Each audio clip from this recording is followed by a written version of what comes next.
I'm going to say no for the rest of this year. I think eventually he is going to get the career Grand Slam because that's the last crown jewel at the Masters. This is VSiN Tonight with veteran handicappers Matt Humans and Wes Reynolds on VSiN, the sports betting network.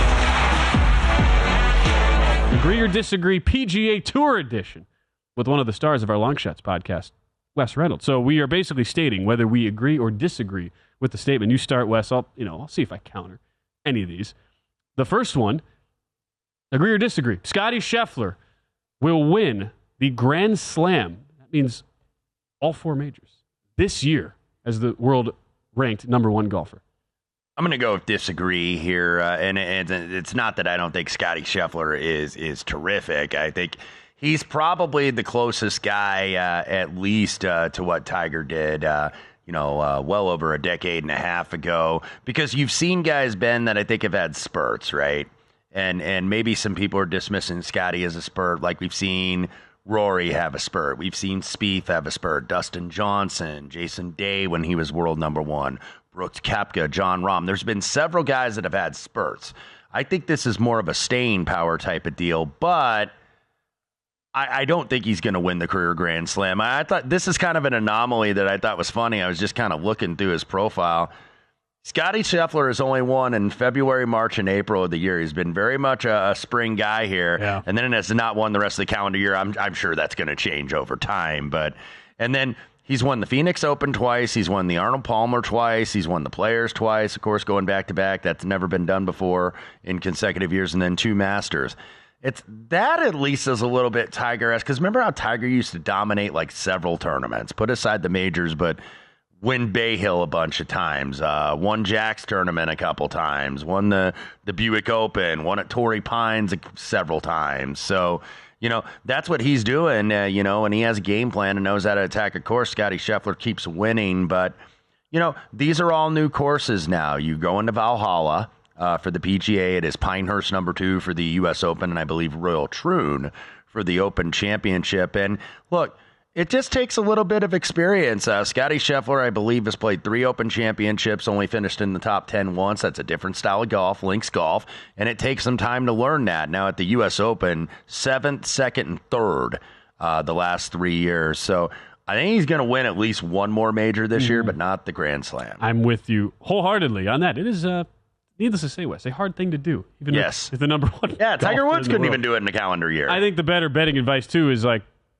I get why people will want to do it because it just worked at the Masters, but don't bet Scheffler 4-1, at least pre-tournament to win these, because you can still get in tournament when if it's obvious that he's got the game and he's got the goods, you will be able to find that price, maybe not the full price, but at least like a version of that, maybe slightly shorter throughout the week that you feel much better about in that. The other one, we'll go from one world top player, number 1, Scottie Scheffler, to world number 2 right now, Rory McIlroy. He's been in the headlines all week. For poor by the way, apparently not going to live. Apparently not going to live, because there was a report there, and he was like, he denied that. It seemed a little far-fetched, but still, when this happens in the news cycle, then you have to spend all the time. Now, what's the most far-fetched, though, before we get to this, is Rory saying, I never got an offer.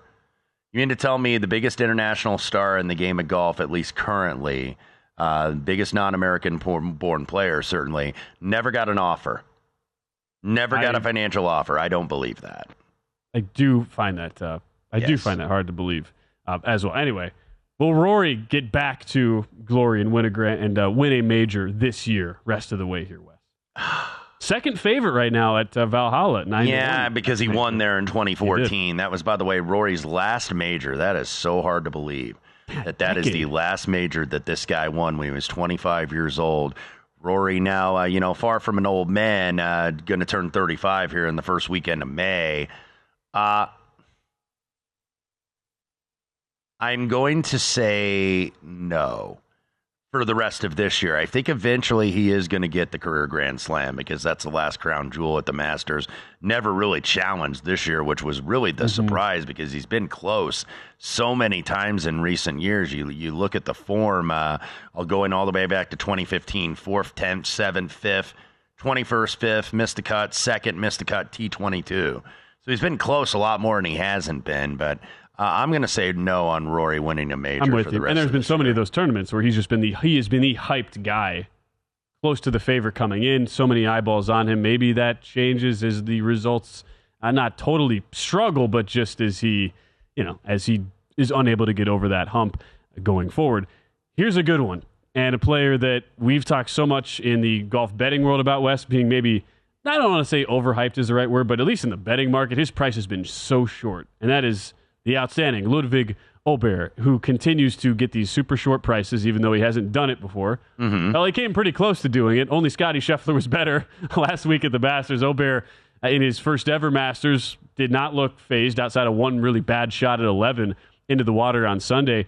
Ludvig Aberg will win a major this year. Agree or disagree on that statement? I'm going to disagree, even though I think he is going to win majors very, very soon. But I'm going to go ahead and disagree with that. I think, look, he's still got some work to do. But now he is very good. He is going to win major championships, and I say that plural because it's going to be multiple. But I'm going to disagree because, look, the guy just, by the way, played his first career major this past weekend. It's the first time he ever played a major championship before. So now this is going to be his first time at the PGA. This is going to be his first time at the U.S. Open. We know the U.S. Open, probably the hardest major of the four in golf, just because it's so challenging. The rough is so thick and high, and, you got to learn to take your medicine. And then this is a guy that has such a good swing and, can kind of overpower golf courses a little bit. But at the U.S. Open, it is very difficult to do that and, just stay out of trouble. And it takes a long time for a young guy to know how to manage the game. It's like, okay, how do I take my medicine here? Where do I go for it? And where do I be a little bit more deliberate and lay up when I have to, or, chip out into the fairway when I have to, instead of trying to get it out of the thick stuff and going into the green. So I'm going to disagree that Ludvig wins a major this year. Debutant in all of these. Yes. And I would say the most impressive thing, like Aberg to finish top 20 in all four majors when he already finished 8th at the Players, the 5th major, then 2nd, we just saw over the weekend. That would be an unbelievable accomplishment for a guy who's never played in any of these. Mm-hmm. And that's okay, even if he doesn't win a major, since I'm with you. You figure that those are going to come. How about a player who has been somewhat polarizing, at least in the betting markets this year, because of very erratic play, especially with his putter? And that's Collin Morikawa, who looked very, very good, like the old Morikawa for 3 rounds. Surprised a lot of people, was not on many people's betting cards. Faded a little bit with a couple untimely doubles on Sunday, but here's our statement here. Agree or disagree, Wes? Collin Morikawa will turn his season around after his surprising performance, finishing a top 5 at the Masters. I'm going to say yes. I don't think it's going to happen this week at the RBC, but I am going to say yes, just because I like the way that he hit his irons, and maybe he found something because he had been nowhere going into the Masters this year. I mean, it's not like he's been like missing cuts badly or something like that, but he'd been nowhere really in contention. The driver wasn't firing. He's not a long hitter anyway, but he's usually a pretty straight hitter. And then the irons are where he makes his money, because he's got some of the best irons and the best approach shots in the game. So, yes, I'm going to say he will turn his season around at some point. He, in the past at least, has enjoyed playing at the Open Championship too, place where he's won. Mm-hmm. And that is where the iron play, especially, like we'll really, really know by then too how much of a turnaround there will be. One last quick one is calling Xander Schauffele Mr. Second Place too harsh or rightly deserved? Agree with rightly deserved. And I bet on Xander a lot over the years. I actually had a little piece of him last weekend at the Masters. Look, it's hard to say that this guy's never accomplished anything when he's won an Olympic gold medal, which he won in Tokyo at the last Olympics, but he should have a major championship by now. He is a terrific player. He's been the second best player on the PGA Tour if you look at all the stat metrics. Obviously, Scottie Scheffler, the clear number 1, but Xander's got to find a way to cash one of these in. And sometimes he's in the mix, and sometimes he's like a good, what I call a Wikipedia finisher.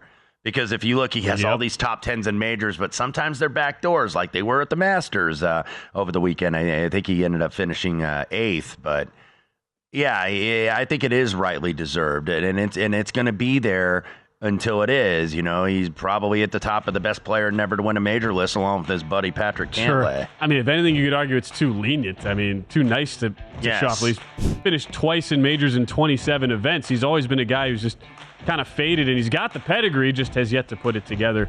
We're rooting for Xander. Just when will it happen? That's the question.